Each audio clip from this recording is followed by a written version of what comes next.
Marcus Chen wiped the grease from his hands as the cargo freighter Stellar Dawn shuddered violently around him. The ancient vessel groaned like a dying beast, its hull plates rattling with each tremor that ran through the ship's superstructure. He had signed on as the chief mechanic for what should have been a routine supply run to the outer colonies. But nothing about this journey had gone according to plan. The trouble started 3 days ago when they encountered the Dragonkind refugee ship. The massive vessel, easily 10 times the size of their freighter, had been drifting powerless in the void between star systems. Captain Morrison, despite the protests of half the crew, had ordered them to respond to the distress beacon. It was the right thing to do, Marcus had thought at the time. Now, as he crawled through the cramped maintenance tunnels with emergency lighting casting eerie shadows on the walls, he wondered if their humanitarian gesture would cost them all their lives. The Dragonkind were nothing like the monsters the propaganda broadcasts made them out to be. Sure, they stood nearly 3 meters tall with scales that gleamed like polished armor, and eyes that burned with an inner fire. But Marcus had seen fear in those alien faces when they first boarded. These weren't the savage conquerors from the news feeds. They were families, elders, children clinging to their parents as they fled from something that had destroyed their homeworld. Captain Morrison had managed to cram nearly 200 Dragonkind refugees into their cargo holds, pushing the life support systems far beyond their intended capacity. The ship's aging recycling units were failing one by one, and the main drive core was showing dangerous fluctuations that made Marcus's stomach clench every time he looked at the readouts. A deep rumble echoed through the hull, followed by the sharp crack of metal under stress. Marcus paused in the narrow tunnel, pressing his ear against the bulkhead. The vibration pattern was wrong, completely wrong. He had worked on ships for 15 years, and he could read their moods like a musician reading sheet music. The Stellar Dawn was dying, and she was taking everyone aboard with her. Emergency klaxons began wailing throughout the ship, their harsh tones mixing with the growing chorus of mechanical failures. Marcus scrambled through the tunnel toward the engine room, his toolkit banging against his hip with each movement. Behind him, he could hear the muffled voices of the Dragonkind refugees, their deep, rumbling language carrying undertones of worry that needed no translation. When he emerged into the main engineering section, the scene that greeted him confirmed his worst fears. Coolant was spraying from a ruptured line, creating a fog that made the emergency lighting look like dying stars. The main fusion reactor was cycling erratically, its containment field fluctuating in patterns that made the hair on Marcus's arms stand up. If that field collapsed, it wouldn't matter whether they had life support or not. Chief Engineer Roberts lay crumpled near the primary control console, a piece of shrapnel from an exploded conduit protruding from his shoulder. Blood pooled beneath him, mixing with the spilled coolant to create a slick, dangerous mess. Marcus rushed to his side, checking for a pulse and finding one, weak but steady. The control panels around him painted a picture of cascading system failures. Life support was operating at 30% efficiency. The main engines were offline. Artificial gravity was fluctuating. Most critically, the navigation computer had suffered a complete breakdown, leaving them lost in the emptiness between stars with no way to plot a course to safety. Marcus dragged Roberts to a safer position and activated the emergency medical beacon on the man's uniform. Then he turned his attention to the chaos of failing systems around him. The ship's automated repair protocols had shut down hours ago, overwhelmed by the sheer number of simultaneous failures. Everything that was going to get fixed would have to be done by hand, and he was the only qualified engineer still conscious. The irony wasn't lost on him. Here he was, a human mechanic who had grown up in the slums of Earth's industrial districts, now responsible for the lives of 200 alien refugees and his own crew.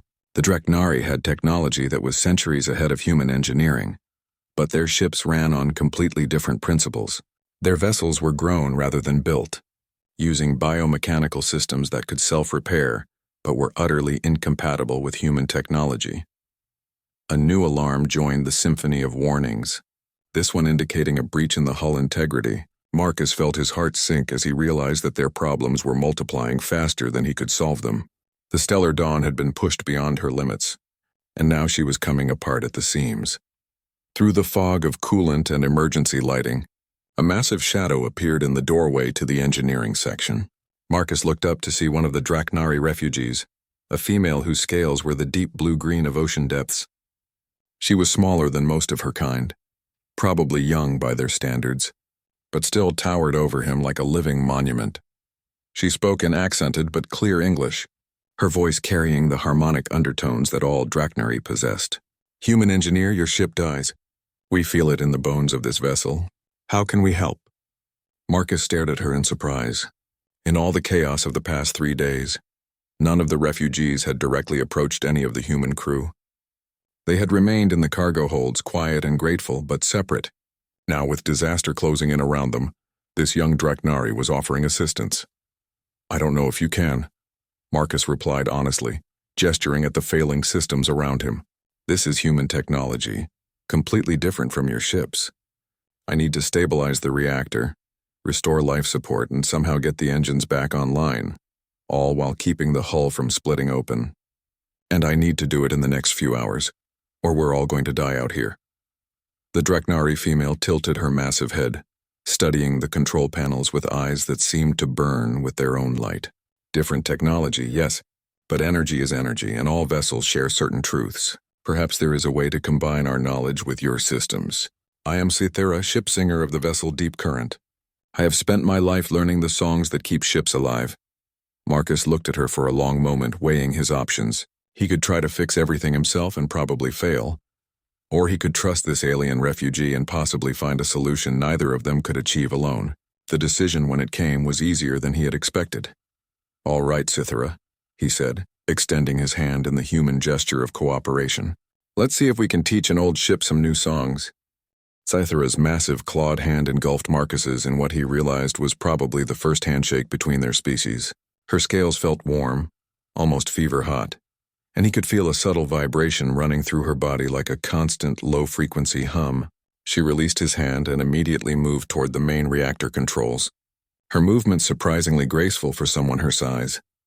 "Your fusion heart beats irregularly," she said, placing her hands on the control console. The moment her palms made contact with the metal, the vibration Marcus had felt in her handshake seemed to flow into the ship itself. "It fights against its restraints instead of flowing with them. This is not how energy should move."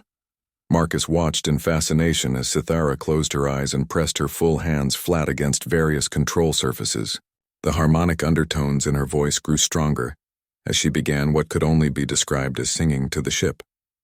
It wasn't music in any sense that humans would recognize, but rather a complex pattern of frequencies that seemed to resonate with the metal around them.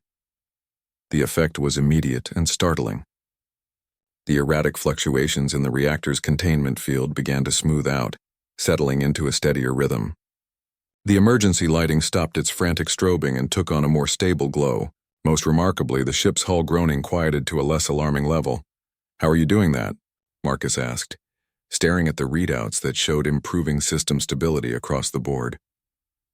Sci-Fi opened her eyes but kept her hands on the controls. Dragonkind ships are living things grown from biomechanical matrices that respond to harmonic frequencies.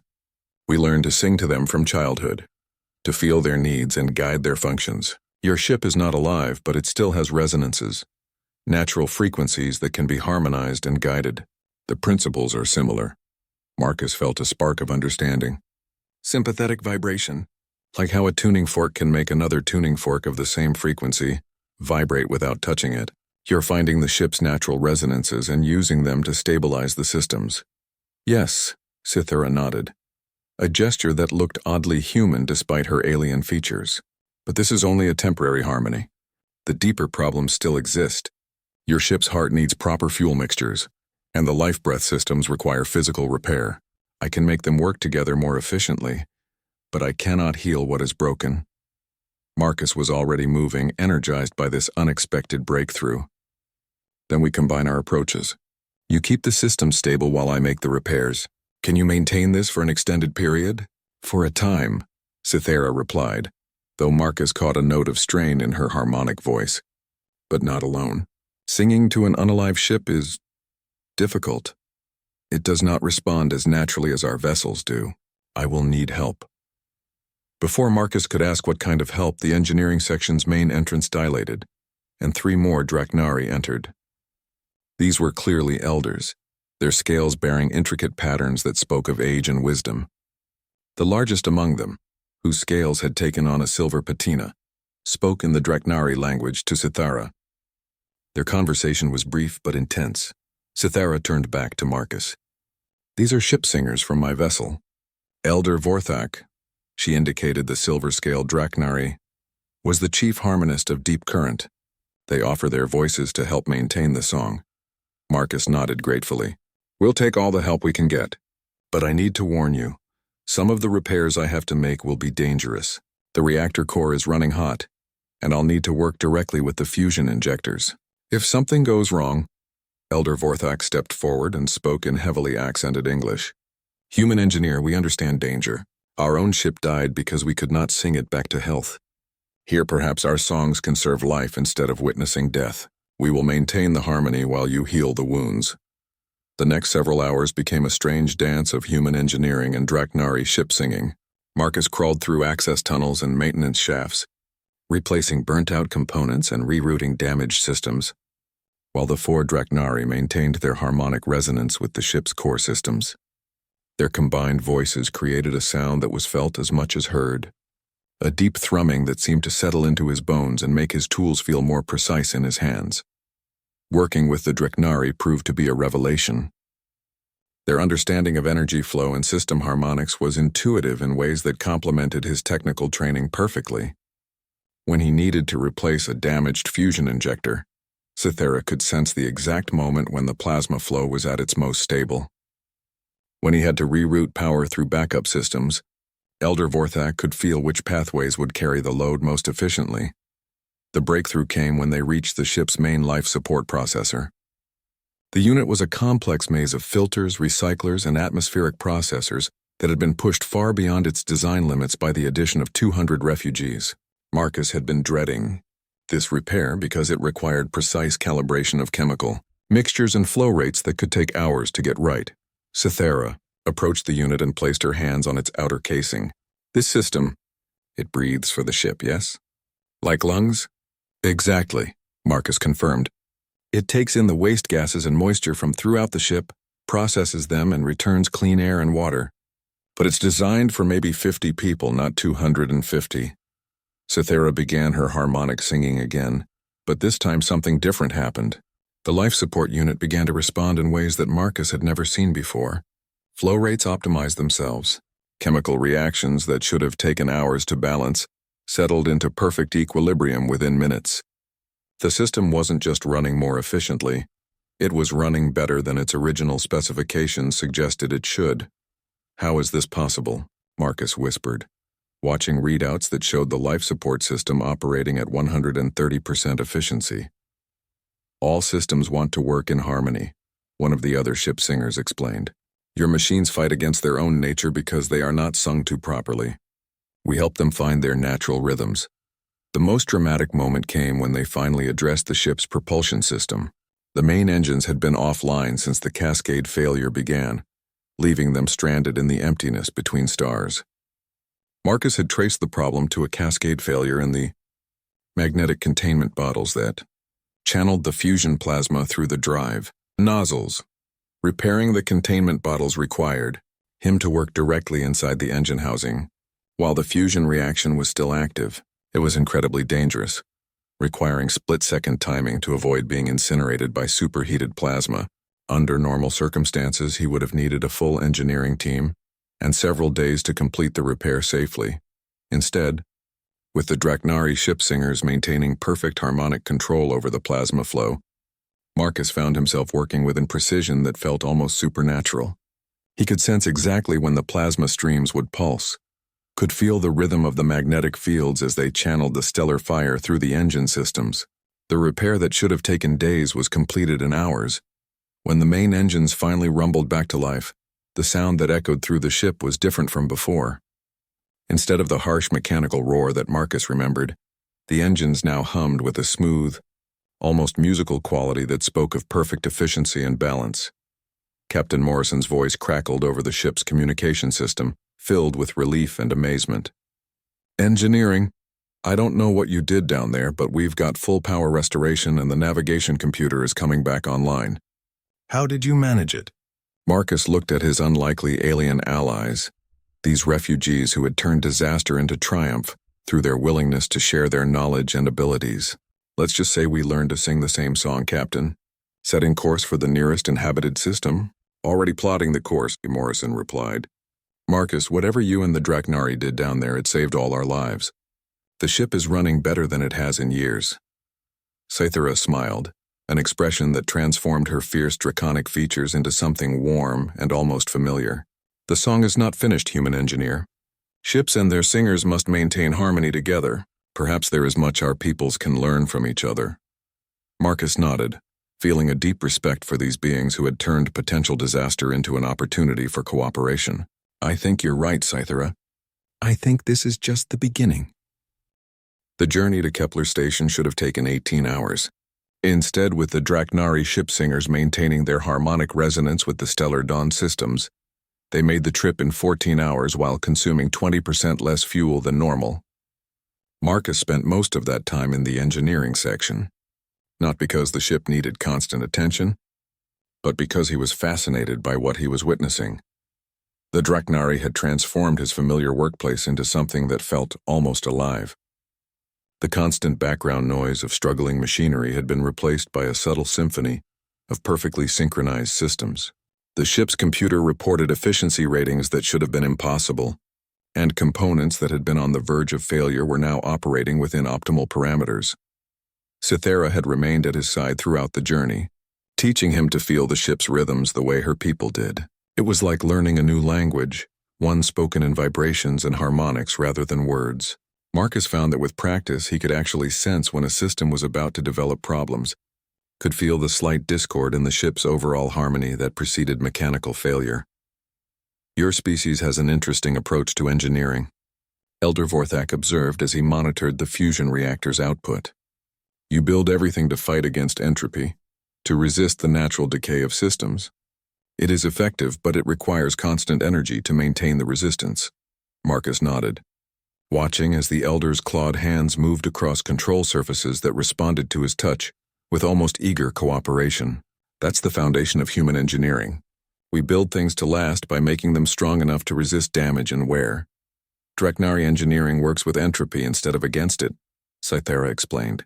We grow our ships to flow with natural forces to adapt and change as needed. A living ship can heal itself, can grow stronger through experience, but it requires constant attention, constant harmony between the ship and its singers. Both approaches have merit, another ship singer added. Your rigid systems provide reliability that our organic vessels sometimes lack, but our adaptive systems can achieve efficiencies that your fixed designs cannot match. Marcus was beginning to understand the implications of what they had stumbled upon. What if we could combine both approaches? Build ships with human durability but Draknari adaptability? The Draknari exchanged glances, their large eyes reflecting complex emotions. Elder Vorthak spoke carefully. Such cooperation would require great trust between our peoples. The songs that guide living ships carry the deepest secrets of Draknari technology. They are not shared lightly, even among our own kind. Before Marcus could respond, Captain Morrison's voice echoed through the ship's communication system. All hands were approaching Kepler Station. Prepare for standard docking procedures. Engineering, I need you on the bridge for the arrival briefing. Marcus made his way to the bridge, leaving the Draknari to continue their harmonic maintenance of the ship's systems. The sight that greeted him through the main viewport was both familiar and troubling. Kepler Station hung in space like a massive metallic flower, its rotating habitat rings gleaming in the light of the local star. But surrounding the station was a fleet of military vessels, their weapons systems clearly visible and obviously active. Captain Morrison turned as Marcus entered the bridge. We've got a problem, Marcus. Station Control is demanding that we surrender the Draknari refugees for interrogation. Apparently there's been some kind of incident in the outer colonies and all Draknari are being detained as potential security threats.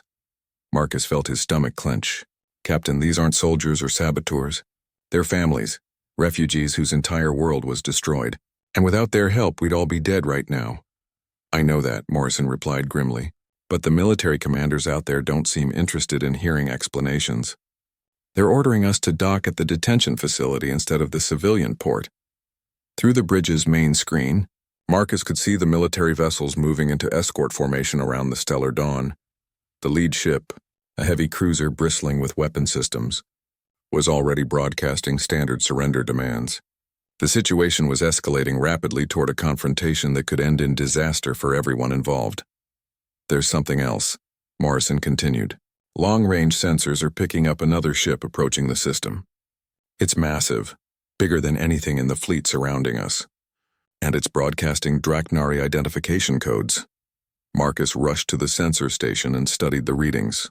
The approaching vessel was enormous, easily the size of a small city.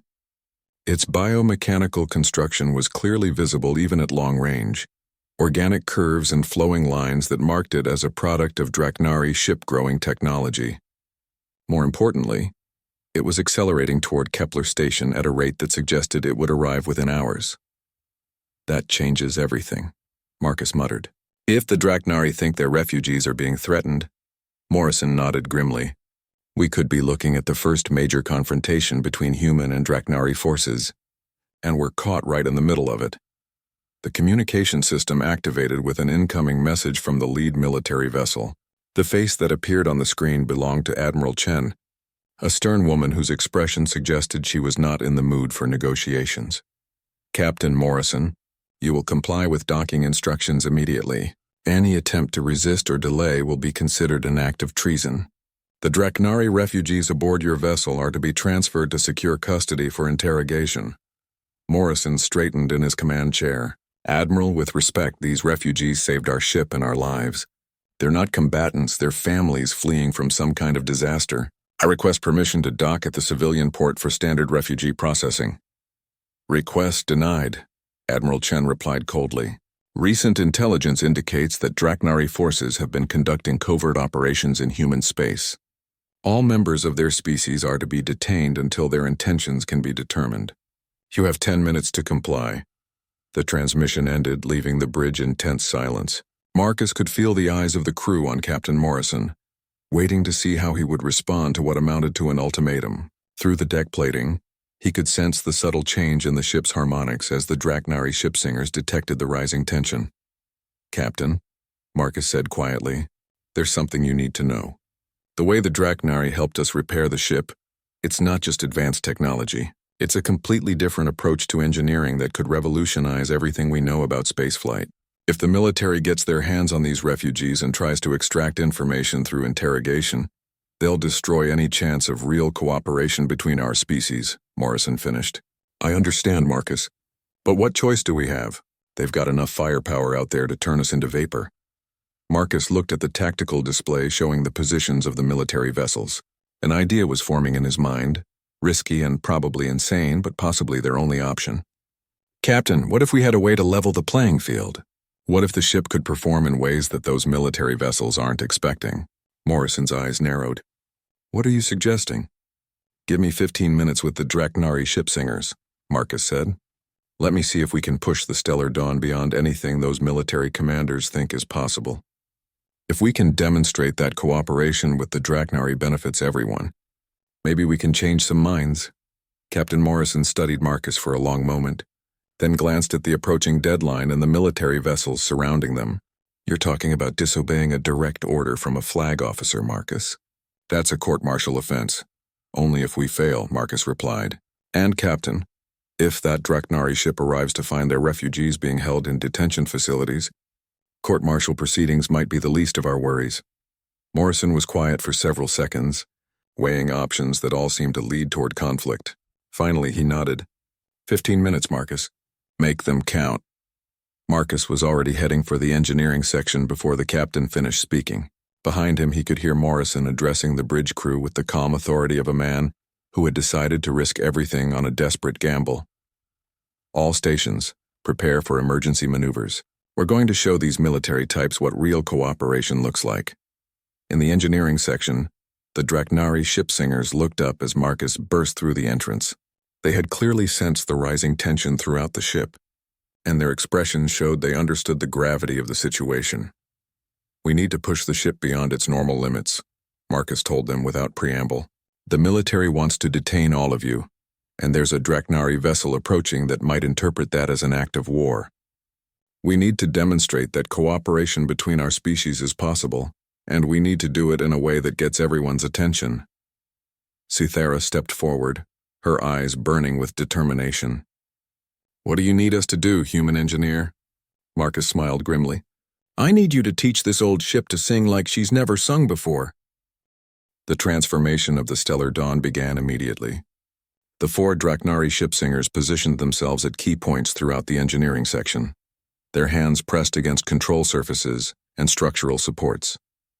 Their harmonic singing rose in volume and complexity, creating resonances that Marcus could feel in his bones. Cythera moved to the main reactor controls, her voice weaving through frequencies that made the fusion containment fields pulse with new rhythms. "Human engineer, your ship's heart can beat much stronger, but the pathways must be opened wider. Can your systems handle increased plasma flow?" Marcus was already reconfiguring the power distribution networks, his fingers flying over control panels as he opened bypass channels and activated backup conduits that had never been used simultaneously. "The conduits can handle it, but we'll be operating way outside safety parameters. If we push too hard, trust in the song," Elder Vorthak rumbled from his position near the main drive controls. "We will guide the energy flows, keep them in harmony. Your ship will not tear itself apart if the forces move in proper balance." The effect was immediate and dramatic. Power output from the main reactor jumped by 40%. But instead of the dangerous fluctuations Marcus expected, the readings showed perfect stability. The ship's engines, which had been running smoothly since their earlier repairs, now began producing thrust levels that should have been impossible for a vessel of the Stellar Dawn's class. On the bridge, Captain Morrison watched in amazement as his tactical displays updated with new performance parameters. "Engineering, are these readings accurate? It shows we're capable of acceleration rates that would put us on par with military escort vessels." "Confirmed, Captain," Marcus replied, monitoring systems that were performing far beyond their design specifications. "The Draknari are harmonizing our power systems in ways I've never seen before. We've got maneuverability and speed that should be impossible for a cargo freighter." Admiral Chen's voice crackled over the communication system again, her tone sharper than before. "Captain Morrison, you have exceeded your compliance deadline. Prepare to be boarded. Any resistance will be met with force." Morrison keyed his response channel. "Admiral, I respectfully request a demonstration before any boarding action. I believe what we've learned here could change everything about human-Draknari relations. Give me 5 minutes to show you something that could prevent a war." "You have 2 minutes, Captain," Admiral Chen replied coldly. "Then we're coming aboard." Morrison turned to his helmsman. "Take us through the fleet formation, maximum acceleration. Show them what we can do." What happened next would be talked about in military academies for decades to come. The Stellar Dawn, a tired old cargo freighter that should have been scrapped years ago, suddenly moved like a dancer through space. She accelerated past the military escorts as if they were standing still, her movements precise and graceful despite her massive size. But it wasn't just speed that impressed the watching military officers. The ship's maneuvers defied everything they knew about physics and engineering.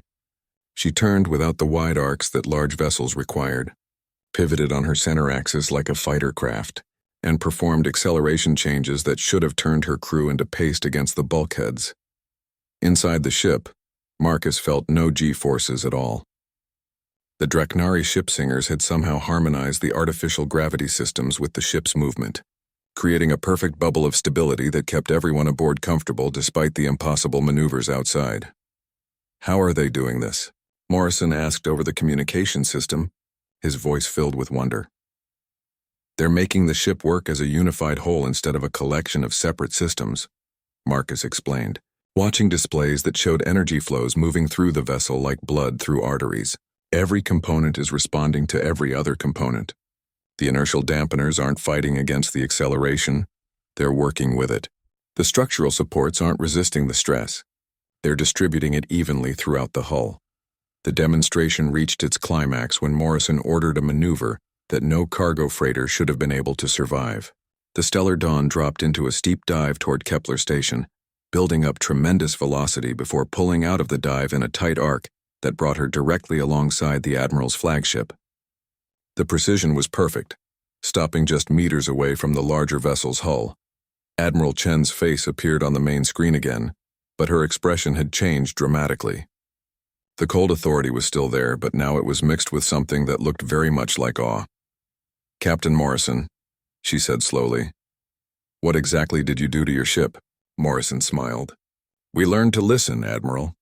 And more importantly, we learned to work together. The Dragonkind refugees aboard our vessel aren't a threat to human security. They're an opportunity for cooperation that could benefit both our species immeasurably. Before Admiral Chen could respond, the sensor operator on Morrison's bridge called out a new contact. Captain, the Dragonkind vessel is now within communication range. They're broadcasting on standard diplomatic frequencies. The main screen shifted to show the approaching Dragonkind ship in all its alien magnificence. The vessel was clearly organic, its hull flowing in curves that suggested it had been grown rather than built. Bioluminescent patterns pulsed along its length like a slow heartbeat, and Marcus could swear he saw what looked like breathing motions in some of the hull sections. A new voice filled the bridge, speaking in the harmonic tones characteristic of the Dragonkind, but with perfect English pronunciation. Human vessels, this is Harmony Singer Kenthar of the Deep Void ship Eternal Chorus. We come seeking our lost children who were scattered when their home ship died. We mean no harm to your people, but we will not allow our offspring to be harmed. Marcus felt Cythera's presence behind him and turned to see her standing in the engineering section doorway. Her eyes were filled with tears that gleamed like liquid crystal. That is the ship of my birth pod, she said softly. Kenthar is my nest mother. She has traveled far to find us. Admiral Chen's tactical situation had just become infinitely more complex. She now faced a Dragonkind vessel that could presumably perform the same impossible maneuvers she had just witnessed. Commanded by beings whose refugees had just proven they could enhance human technology beyond all expectations. Captain Morrison, Admiral Chen said carefully, I think we need to have a more detailed conversation about these refugees and what they've taught your crew. Morrison nodded. Admiral, I suggest we arrange a formal meeting between all parties involved. These Dragonkind aren't enemies. They're potential allies who could help both our species reach levels of technological achievement that neither could attain alone. Marcus watched the massive Dragonkind ship gracefully decelerate as it approached the station, its movements as fluid and natural as those of a living creature. In the engineering section behind him, he could hear the ship singers continuing their harmonic work, maintaining the perfect balance that kept the stellar dawn operating at peak efficiency. Cythera, he said, what happens now? Will your people be willing to share their knowledge with humans? Will they trust us enough to work together? Cythera's expression was thoughtful as she watched her birth ships approach. Trust must be earned, human engineer. But today you and your captain have shown that humans can choose cooperation over conquest, understanding over fear. That is a beginning worth building upon. Elder Vorthak approached Marcus, his ancient eyes reflecting centuries of wisdom. Young human, you have learned to hear the ship's song in a single day. Your species has the potential to become true partners in the greater harmony of space. But there will be challenges ahead. Not all of your people will welcome cooperation with the Dragonkind. Marcus nodded, understanding the complexity of what lay ahead. Change is never easy, Elder, but sometimes it's necessary for survival. And sometimes, if we're lucky, it leads to something better than what came before. The communication system activated again, this time carrying a message from Harmony Singer Kenthar directly. Captain Morrison of the human vessel Stellar Dawn, our deep singers detect the harmony voice of our lost children aboard your ship. They sing of cooperation and mutual aid. We would speak with you and learn of this cooperation that has grown between our kinds. Morrison straightened in his command chair, understanding that he was about to participate in what might be the most important diplomatic contact in human history. Harmony Singer Kenthar, we welcome the opportunity to speak with you. Your people have saved our lives and shown us possibilities we never imagined. We offer our ship as neutral ground for discussion. Marcus felt a deep sense of satisfaction as he watched the careful dance of diplomacy beginning between the human and Dragonkind vessels. What had started as a rescue mission had become something far more significant, a potential bridge between two species that could reshape the future of galactic civilization. In the engineering section, the ship singers continued their harmonic work, but now their song carried new undertones, frequencies that spoke of hope and possibility. The Stellar Dawn had become more than just a ship. She had become a symbol of what could be achieved when different peoples chose cooperation over conflict. The docking bay of Kepler Station had been hastily converted into a diplomatic meeting space. The usual cargo handling equipment had been pushed aside to make room for a conference table that seemed absurdly small given the circumstances. Around it sat representatives of 3 different groups: Admiral Chen and her military staff, Captain Morrison with Marcus at his side, and a delegation from the Draknari ship that included Harmony singer Kenther herself. Marcus had never seen a fully mature Draknari ship singer before. Kenther stood nearly 4 meters tall, her scales shifting through deep purples and blues that seemed to pulse with their own internal light. When she spoke, her voice carried harmonics that made the station's metal walls resonate in sympathy. Yet despite her imposing presence, there was something unmistakably maternal in the way she looked at the younger Draknari, who had served aboard the Stellar Dawn. "The song memories my children carry speak of desperate times," Kyanthar said, her English heavily accented but perfectly clear. "Your ship was dying and they chose to share the deep harmonies to preserve life. This is unexpected behavior from humans." Admiral Chen leaned forward, her military bearing rigid but respectful. "Harmony Singer, we appreciate the aid your people provided to Captain Morrison's vessel. However, we need to understand the strategic implications of this technology sharing. The defensive capabilities you've demonstrated could significantly alter the balance of power in this region of space." Marcus winced at the Admiral's blunt approach, but Kyanthar seemed more amused than offended. "Human Admiral, you think in terms of weapons and warfare? Ship singing is not a tool for destruction. It is the art of helping vessels find their proper harmony with the cosmic flows. A ship that sings in perfect harmony cannot be turned easily to acts of violence." "With respect, Harmony Singer," Admiral Chen replied, "any technology that can enhance ship performance by the margins we witnessed could be adapted for military use. We need assurances that such enhancements won't be used against human interests." Cythera, who had been silent throughout the early part of the meeting, suddenly stood. Her young voice carried a note of frustration that needed no translation. "Honored Nest Mother, they speak of our gifts as if they were weapons. They do not understand the harmony bond that makes ship singing possible." Kyanthar gestured for Cythera to sit, but her massive eyes remained fixed on Admiral Chen. "My young singer raises an important point. The deep harmonies cannot be forced or stolen. They require genuine cooperation between singer and ship, between all beings aboard the vessel. A ship that carries hatred or aggressive intent will resist the harmony, will fight against the song. Your warships could never achieve what the cargo vessel Stellar Dawn accomplished today." Marcus felt a spark of understanding. "You're saying that ship singing only works when everyone involved is genuinely committed to cooperation? That it's not just a technology but a philosophy?" "Precisely, human engineer," Kyanthar replied, her expression warming noticeably. "The harmony songs reflect the inner nature of those who sing them. A crew filled with mistrust and aggression will find their ship become sluggish and unreliable. But a crew united in common purpose will discover their vessel can achieve wonders." Captain Morrison had been listening quietly, but now he spoke up. "Harmony Singer, during our crisis, your people could have simply waited for rescue. Instead, they chose to help strangers from another species. Why?" Kenthar's response came without hesitation. "Because that is the nature of harmony, Captain Morrison. When one part of the greater song falls silent, all who can hear it are diminished. Your ship was dying, and its silence would have meant death for all aboard, including our own children. How could we not act to preserve the music?"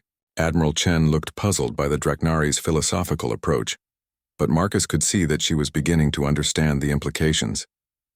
"So you're saying that this ship-singing technology is essentially self-limiting? That it only works for people who are genuinely committed to peaceful cooperation?" "More than that," Elder Vorthak interjected, speaking for the first time since the meeting began. "The harmony songs change those who sing them. Humans who learn our ways will find themselves becoming more cooperative, more attuned to the needs of others. It is not possible to master the deep harmonies while maintaining a purely selfish nature." Marcus felt his excitement growing as he grasped the full implications of what they were discussing. This isn't just about building better ships. It's about creating a form of technology that actually encourages peace and cooperation. The more advanced you become at it, the more committed you become to working with others. "You understand quickly, human engineer," Kyanthar said approvingly. "This is why we are willing to consider sharing the harmony songs with your species. The songs themselves will guide those who learn them toward wisdom and cooperation."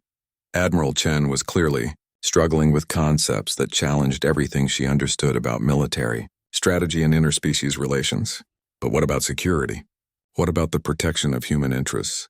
If our ships become dependent on Draknari cooperation, Admiral, Captain Morrison interrupted gently, what if human and Draknari interests aren't as different as we've been assuming? What if cooperation benefits everyone involved? Before Admiral Chen could respond, the station's communication system activated with an urgent message. The voice belonged to the duty officer in the station's command center. Admiral Chen, we're receiving multiple distress signals from the outer colonies. Long-range sensors are detecting what appears to be a massive alien fleet approaching human space. The ships don't match any known Draknari configurations. The atmosphere in the meeting room immediately shifted from diplomatic discussion to military crisis. Admiral Chen stood quickly, her command instincts taking over. Can you identify the alien vessels? Do we have any communication from them? Negative on identification, Admiral. The ship configurations are completely unknown. They're not responding to standard communication protocols, and their approach vector suggests they'll reach the outer colonies within 72 hours. Kenthar's scales had shifted to deep crimson patterns that Marcus instinctively recognized as expressions of alarm. Human Admiral, may we examine these sensor readings? The description you give matches something from our ancestral memories, something that should not exist in this region of space. Admiral Chen hesitated for only a moment before nodding. Grant the Draknari delegation access to our sensor data. If they have information that could help us understand this threat. As the sensor data appeared on the meeting room's display screens, Kienthar's reaction was immediate and dramatic. Her harmonic voice dropped to frequencies that made the station's hull groan in sympathy. The Devourers, she whispered, and every Draknari in the room took on the same crimson coloration of fear. The ship killers, the harmony breakers. We thought they had been driven beyond the edge of known space. Marcus felt a chill run down his spine. Harmony Singer, what are the Devourers? Kienthar's ancient eyes were filled with sorrow and terrible knowledge. They are what drove our children from their home ship, Human Engineer. They are beings who consume the life force of ships and their crews, who turn harmony into discord and cooperation into conflict. They are the reason we now wander the void as refugees. Admiral Chen's face had gone pale. How do we fight them? What kind of weapons are effective against these Devourers? Weapons are not effective, Human Admiral, Elder Vorthak said grimly. They feed on conflict, grow stronger from violence and aggression. Traditional warfare only makes them more powerful. Cythera stood again, her young voice trembling but determined. But harmony singers working together, supporting each other across multiple ships. That might be different. If human and Draknari vessels could sing together in perfect unity, Marcus felt understanding dawn like a cold sunrise. You're saying that the only way to fight these Devourers is through the exact kind of cooperation we've been discussing. Not just human Draknari cooperation, but perfect harmony between entire fleets. Kienthar nodded slowly. It has never been attempted on such a scale, Human Engineer.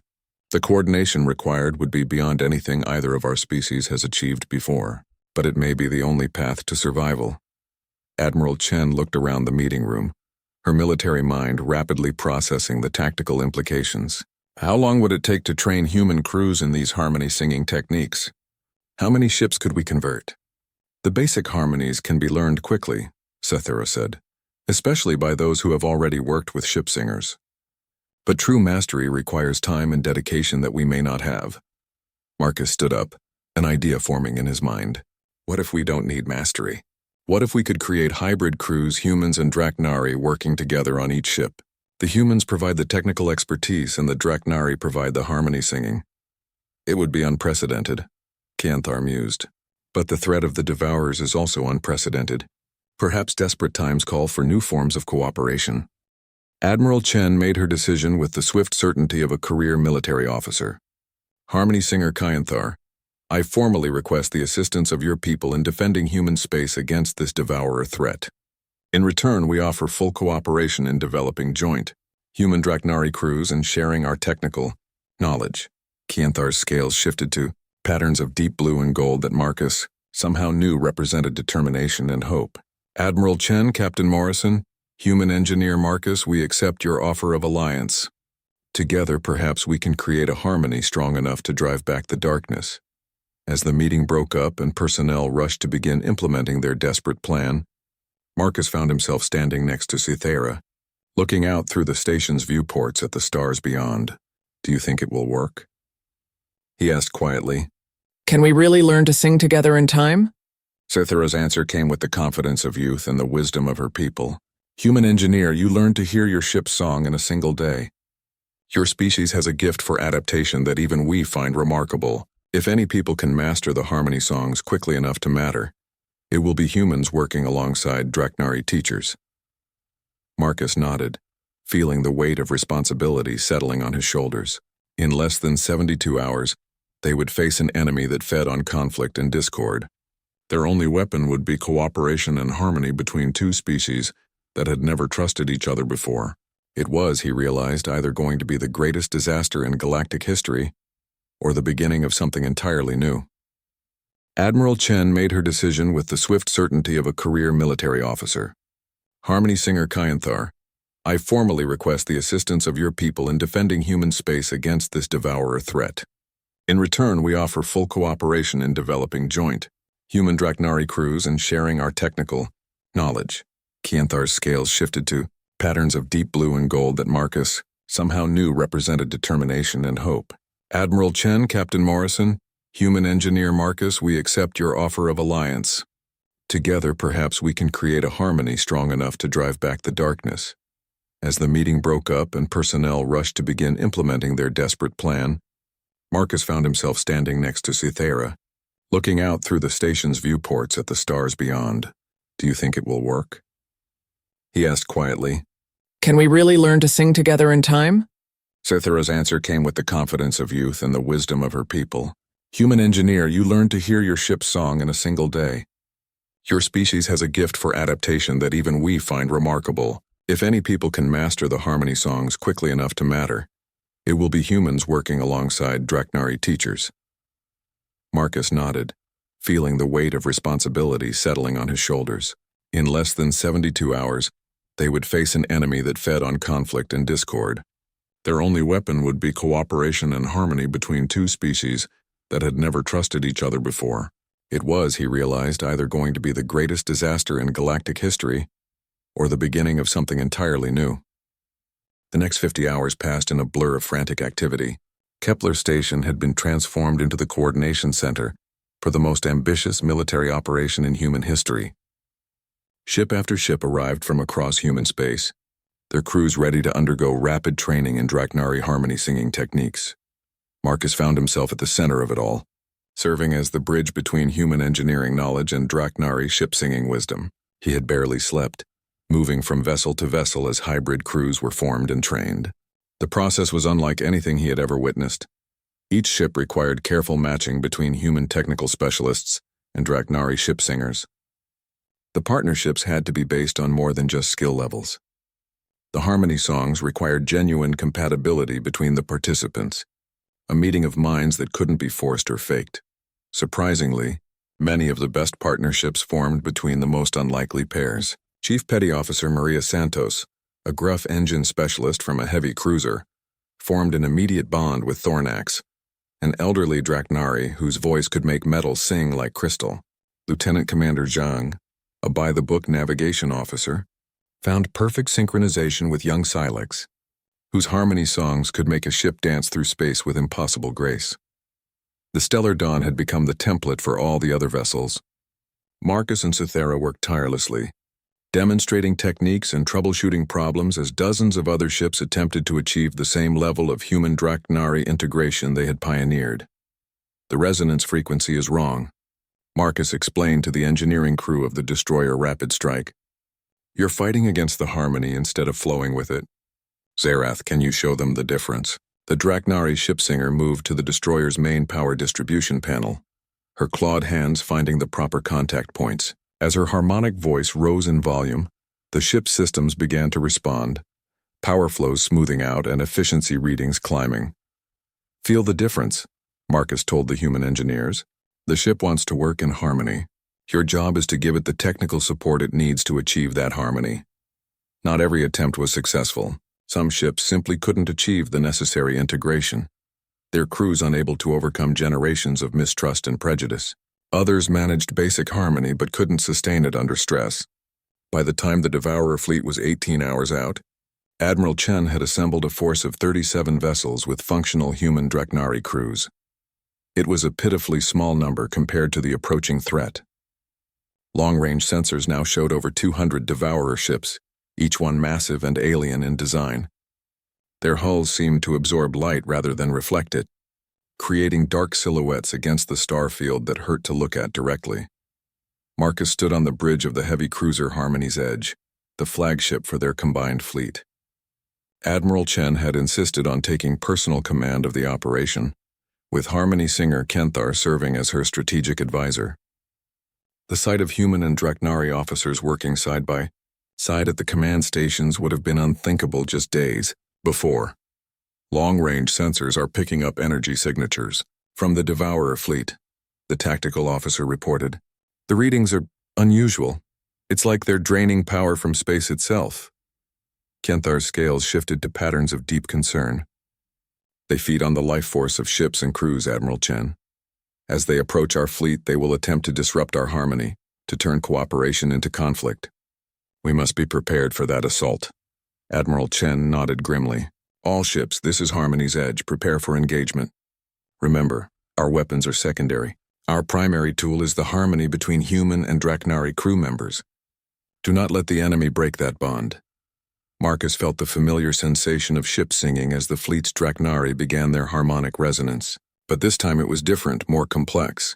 Instead of individual ships singing their own songs, the entire fleet was attempting to create a unified harmony, a single voice that spanned 37 vessels and over 15,000 crew members. The effect was breathtaking. Marcus could feel the connection not just to his own ship, but to every vessel in the fleet. It was as if they had become parts of a single vast organism, each ship a cell in a larger body working toward a common purpose. Contact in 10 minutes, the sensor operator announced. The Devourer fleet is changing formation. They're spreading out to surround us. On the main screen, the approaching enemy ships were visible as dark shapes that seemed to bend light around them. As they drew closer, Marcus began to feel something new, a discordant note that threatened to disrupt the fleet's harmony.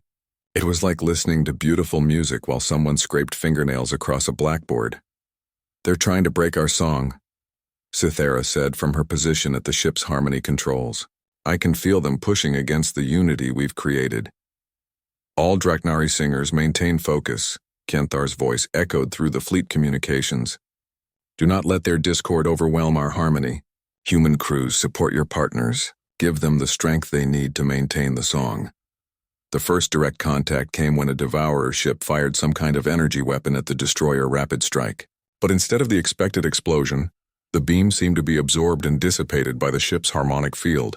The Rapid Strike actually seemed to glow brighter after the attack, as if it had fed on the enemy's aggression. Incredible, Admiral Chen breathed. The harmony field is converting their attack energy into power for our own systems. But the real test came when the Devourer fleet began broadcasting something that could only be described as anti-music. It was a sound that attacked the very concept of cooperation, that whispered of betrayal and mistrust and the futility of working together.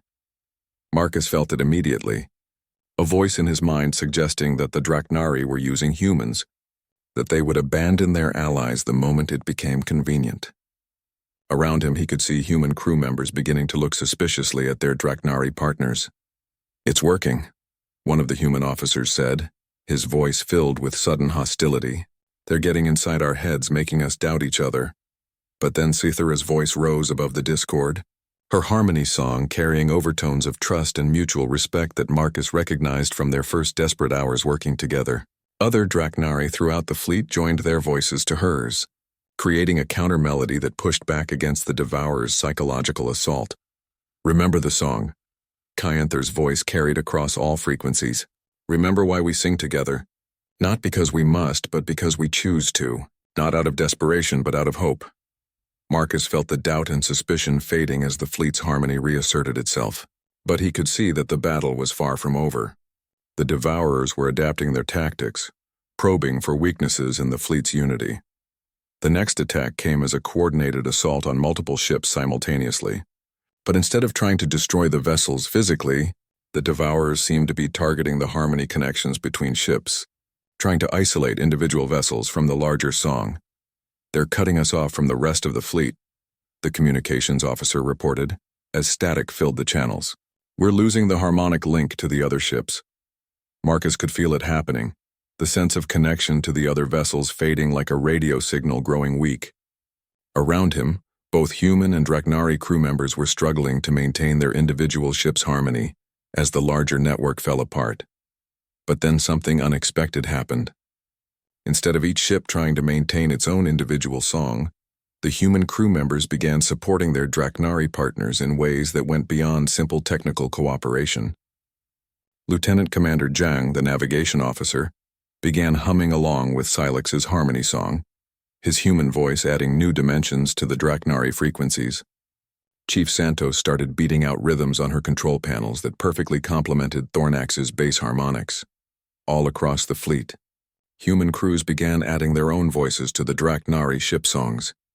It wasn't technically proficient, and it certainly wasn't traditional, but it was something entirely new. The humans weren't just supporting the Draknari singers, they were becoming singers themselves.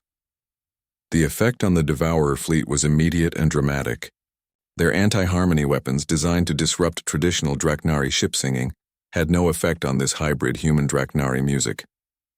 If anything, the attacks seemed to make the new harmony stronger, as human determination and Draknari wisdom combined to create something neither species could have achieved alone. All ships, press the attack, Admiral Chen ordered, her own voice now carrying harmonic undertones learned from Kyanthar. Show them what real cooperation looks like. What followed was less a battle than a transformation. The combined human Draknari fleet moved through space like a single living entity, their ships dancing around the Devourer vessels with impossible coordination. Instead of firing weapons, they began singing, their combined voices creating frequencies that seemed to heal the damage the Devourers had done to local space. One by one, the Devourer ships began to change. The light-absorbing darkness of their hulls started to fade, revealing structures underneath that were beautiful and organic. Marcus realized with shock that the Devourers weren't an alien species at all, but rather victims of some cosmic discord that had turned them into parasites feeding on cooperation and harmony. They're not evil, Cythera whispered in wonder. They're broken. They've forgotten how to sing. Kanthar's voice carried new understanding across the fleet communications. The Devourers were once like us, ship singers who lost their way. The discord consumed them, turned them into creatures that could only survive by destroying what they had lost. The battle's climax came when the entire human Draknari fleet focused their combined harmony on the largest Devourer vessel. Instead of attacking it, they began teaching it to sing again, their voices patient and encouraging as they helped the ancient ship remember melodies it had forgotten. The transformation was beautiful and terrible to watch. The massive Devourer ship convulsed as light began to return to its hull, as the organic curves and flowing lines of its original design emerged from the darkness that had consumed it. When the process was complete, the vessel that emerged was clearly related to Draknari biotechnology, but older and more advanced than anything Marcus had seen. A new voice joined the fleet's harmony, ancient and powerful and filled with gratitude. We remember, it sang. We remember the songs of cooperation, of harmony between different voices. Thank you for teaching us to sing again. Marcus looked around the bridge of the harmony's edge, seeing human and Draknari crew members working together with a coordination that had seemed impossible just days before. They had faced an enemy that fed on discord and defeated it not through violence but through perfect cooperation. Admiral, he said quietly, I think we just discovered that the universe has a lot more room for cooperation than anyone realized. Admiral Chen smiled, her expression showing the wonder of someone who had witnessed something that would change everything. Marcus, I think you're right. And I think this is just the beginning. 6 months after the Battle of Harmony, as historians had begun calling it, Marcus stood in the observation deck of the newest addition to Kepler Station.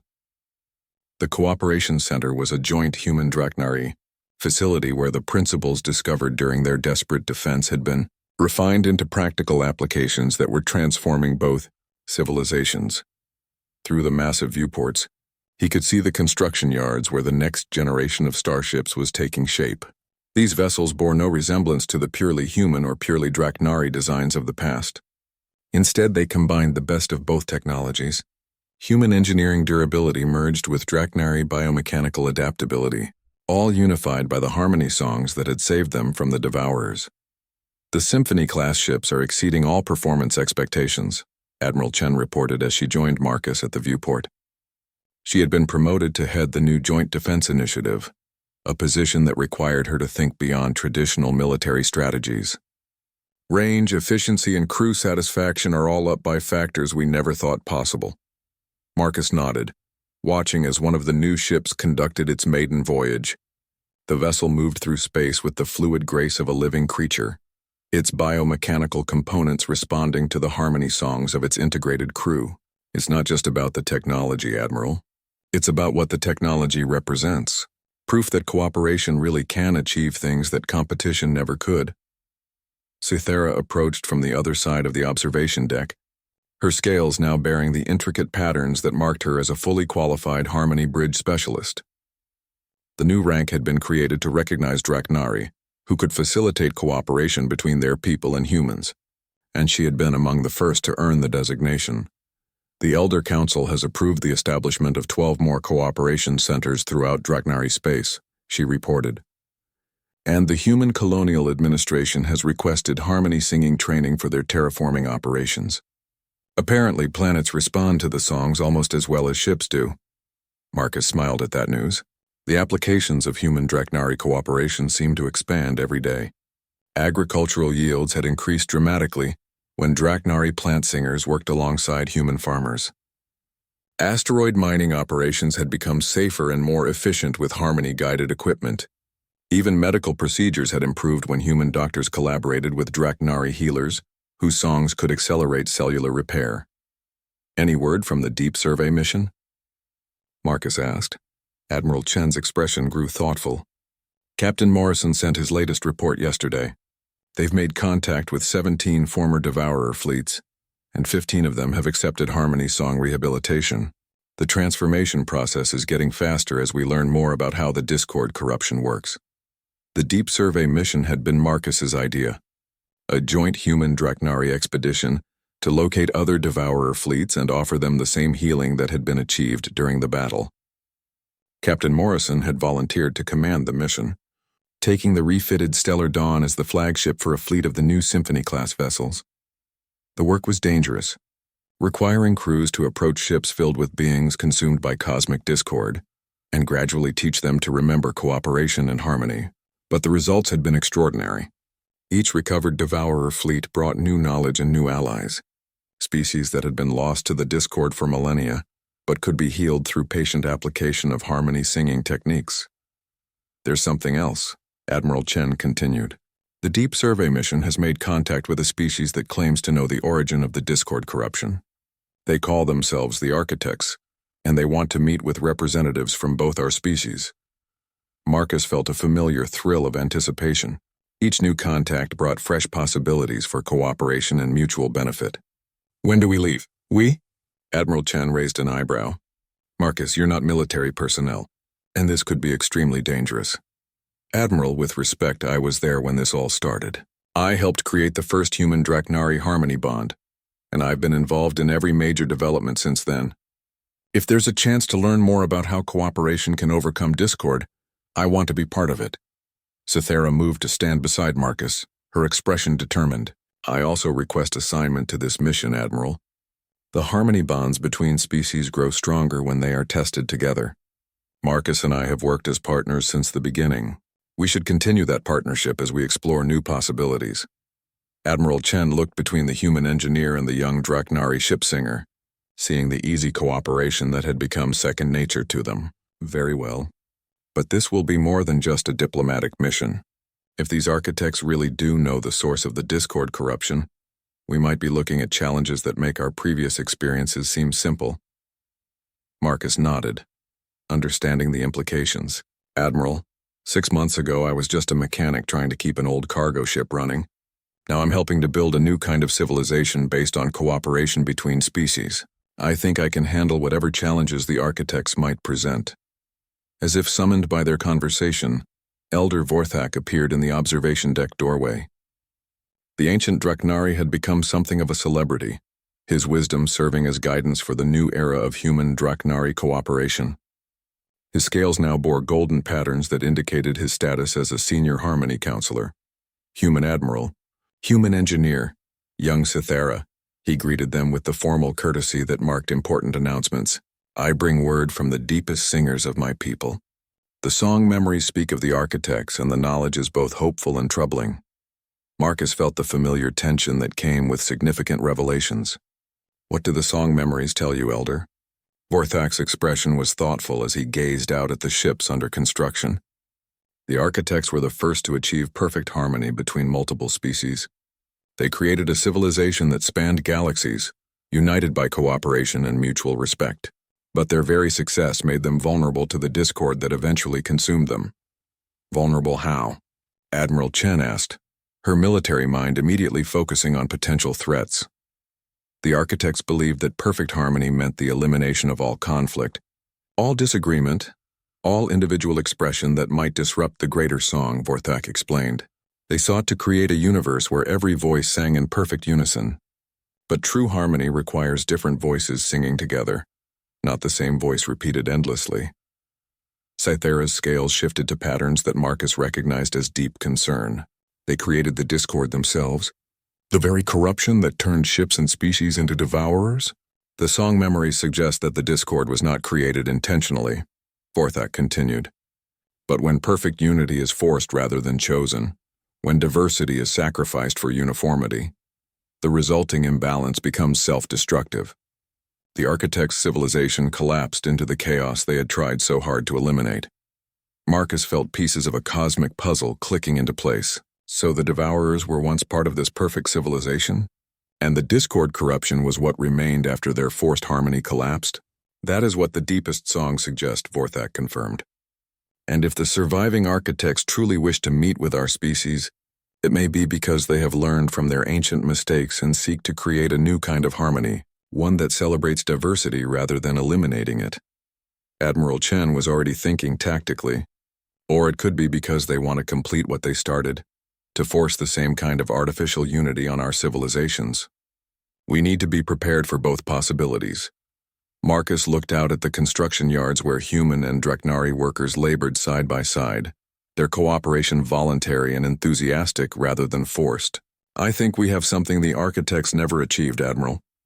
We've learned that the strongest harmony comes from different voices choosing to sing together, not from identical voices forced into unison. Cythera moved closer to the viewport, her reflection mingling with the starscape beyond. The harmony bonds we have created preserve the uniqueness of each species while allowing them to work together.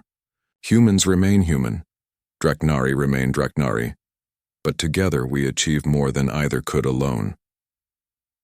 That may be our greatest strength when we meet the architects, Vorthak agreed.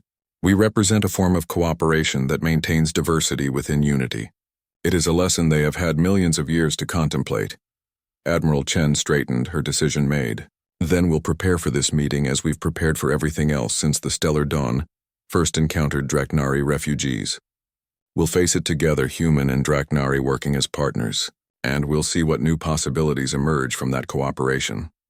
Marcus felt a deep sense of satisfaction as he watched the newest Symphony-class ship complete its test flight. The vessel represented everything they had learned about the power of cooperation, the strength that came from different peoples choosing to work together toward common goals.